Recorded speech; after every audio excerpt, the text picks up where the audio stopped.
Hey guys, welcome back to today's video. Today is Sunday, June 14th, 2020. Happy Flag Day. Today we're going to be taking a look at the election betting odds, the electionbettingodds.com website, that's the actual URL, and talk about, number one, not only is the Electoral College looking more favorable for Joe Biden, again, as the days progress, only better news for Vice President Biden and his campaign. I was actually planning on making this video discussing the fact that Joe Biden is outperforming Hillary Clinton in a number of key states by at sometimes 10%. If you take a look around election Twitter, you'll see some articles circulating around it. But now the Senate is now in favor of the Democratic Party based off of the political betting odds. Now, this was not really supposed to be competitive whatsoever. The Senate, the Democratic Party was supposed to lose Alabama, supposed to possibly win Arizona, but states such as Maine had a very popular incumbent right after 2016, not so much now. North Carolina, same deal. Montana, now you have a popular governor running. You have Colorado, which is pretty much going to be an automatic pickup for the Democratic Party. You have Kansas, which if the GOP fields the wrong candidate, could end up going to the Democratic Party. You have Iowa, where Joni Ernst, though very popular before, at least when she was first elected, I mean, she was one of the pickups in 2014, and she had a pretty strong campaign. I mean, the video that pretty much launched her campaign was something to remember, but I will say now, she is not polling well, number one, and her approval rating isn't exactly where it should be in terms of if Donald Trump is to fare worse than he did in 2016, it is very possible that she loses her Senate seat. I do actually expect her to run lower than Donald Trump's margin in terms of the Senate election. There's a very real possibility some of these Republican voters may be more comfortable sending Teresa Greenfield to Congress, but Donald Trump to the White House. So it's going to be really weird. I mean, it's a whole interesting scenario, but I think that these betting odds, number one, this provides us with an electoral map, so I think it should be very interesting. But we have to go ahead and take a look at, from Predicted, wow, that's a lot of money. Senate control. Let's go ahead and take a look at the overall charts themselves. The chances of winning between the Democratic Party and the Republican Party. I mean, this market started out with a very strong Republican advantage right after 2018. The Republican Party had just picked up 2 seats, net 2 seats, not just 2 seats, and that effectively gave them a larger control prior to 2018. Despite 2018 being 100% a Democratic wave year, I don't really think you could try to pin it otherwise. The Democratic Party did lose seats in the United States Senate. However, you know, people recognize this, and right after the election, we're pretty hopeful, thinking that maybe it's possible for the Democratic Party to win back the United States Senate right after 2018. However, since then, the margins have increased for the Republican Party, peaking at some points, you know, all the way up to 72 cents actually, for a share for a GOP victory in the terms of Senate control. Now, this just means the reason why the Democratic Party, number one, is moving further up in terms of Senate chances, the highest it's ever been for the Democratic Party, is number one, because Joe Biden is more likely than not going to win the presidential election. If he wins the election, that gives the Democratic Party leeway in terms of Senate control. They could only win 50 seats, meaning they only have to pick up a net 3 seats, and they already have 2 seats that they're going to pick up right now. If they hold on to Alabama and they pick up one more, it's a done deal. They will have the Senate majority if Joe Biden wins the presidency. So as Joe Biden's presidency becomes more likely, the Senate majority also becomes more likely for them.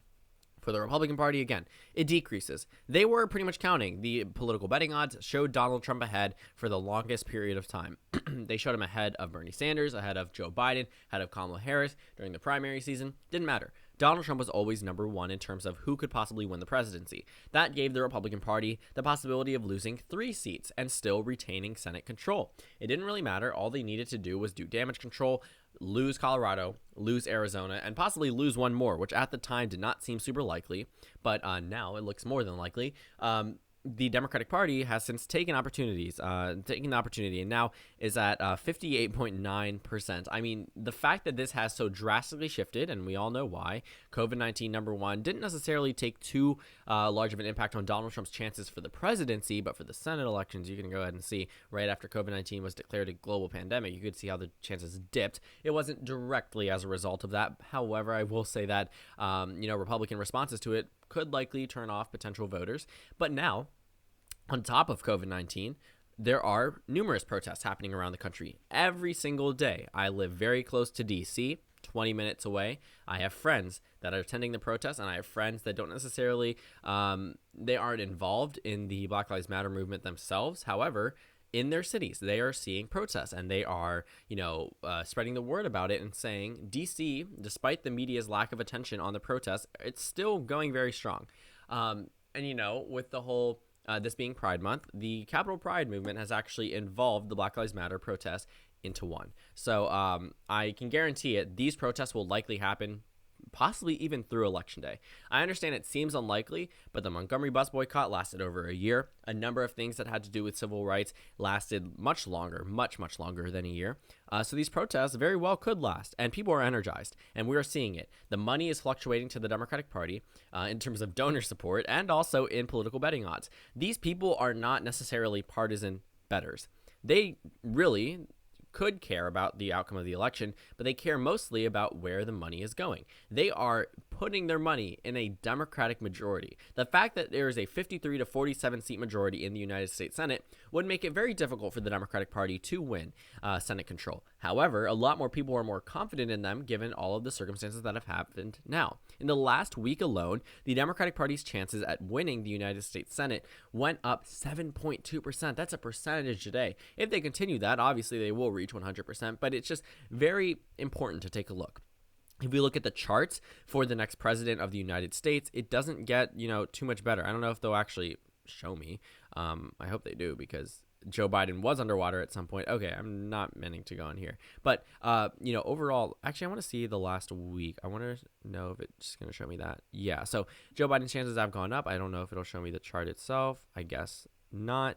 But I will say that if you take a look at all my other previous election betting odd videos, despite Donald Trump maybe underwater in terms of electoral college vote, at the same time, people were still expecting Donald Trump to win the election on the national vote. That just came as a result of some people saying, hey, Joe Biden will win Wisconsin, but not Michigan, or he will win Pennsylvania, but not Arizona. So they didn't necessarily agree Joe Biden would win the election, but a lot more people did agree that Joe Biden would win in individual states, enough to put him over the top. Now he has way more than over the top. We're looking at a 2012 redo map.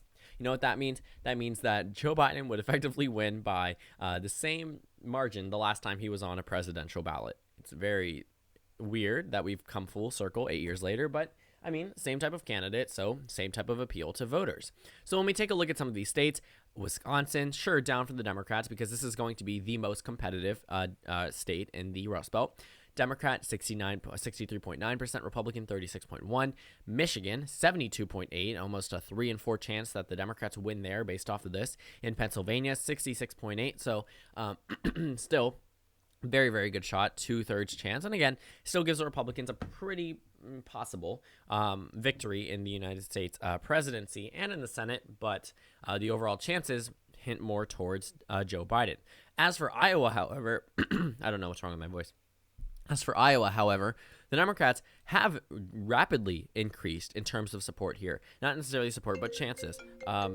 Sorry about that. Did not mean... I literally need to go and do not disturb. I always forget to do that before my videos. But if you take a look at the state of Iowa, I mean, the Democratic Party before really did not have a shot whatsoever. Donald Trump won it by nearly 10% in 2016. And the Democratic Party wasn't supposed to be competitive, but now they are, based off these numbers, and also in Ohio. And Ohio hasn't been wrong for 60 years, so it'll be very surprising if it doesn't go to Joe Biden and Joe Biden does end up winning the election. It'll pretty much say that it's no longer the actual determinant and bellwether. For Virginia, very solid for the Democratic Party. For Minnesota, very solid. North Carolina, this is really surprising. The Democrats have increased. Democratic support goes up to 55.4%, not support, chance. Republicans at 44.6%. Again, very surprising to see those numbers. As we see Georgia, pretty much the same thing as North Carolina, except they both roughly voted around the same in 2016. So it's important to note that North Carolina could possibly go to the Democrats. Same thing in Florida. The Democrats have roughly the same chance in North Carolina and Florida, which make it even worse for Donald Trump. As for Arizona, this one's a little less solid than Wisconsin. I don't necessarily agree with that. I really think that Arizona will vote to the left of Wisconsin in 2020. But it's all up to that. Texas is pretty much the last swing state of all of them. But Donald Trump has a pretty good chance in Texas. It is interesting to me that he has a greater chance in Texas than in Iowa, and not nearly the same chance in Georgia. But, the Democratic Party really isn't targeting Texas as target number one. For New Mexico, very solid. Colorado, even more solid. And Nevada, again, very solid, 85% for the Democratic Party. So in terms of all of these political betting odds, they benefit the Democratic Party dramatically. And the House control remains in Democratic control, 81.6%. And for Senate control, the Democrats are now the clear favorite for the first time ever since 2018. And when you take a look at that, their margins are larger than ever. So even better chances for the Democratic Party. So thank you guys for watching this video. Make sure to comment down suggestions below. Subscribe if you haven't already. Please consider joining as a member on my channel. Go ahead and check out my community tab. I have a subscriber decided election night up for you guys to vote on. And I will see you all later today.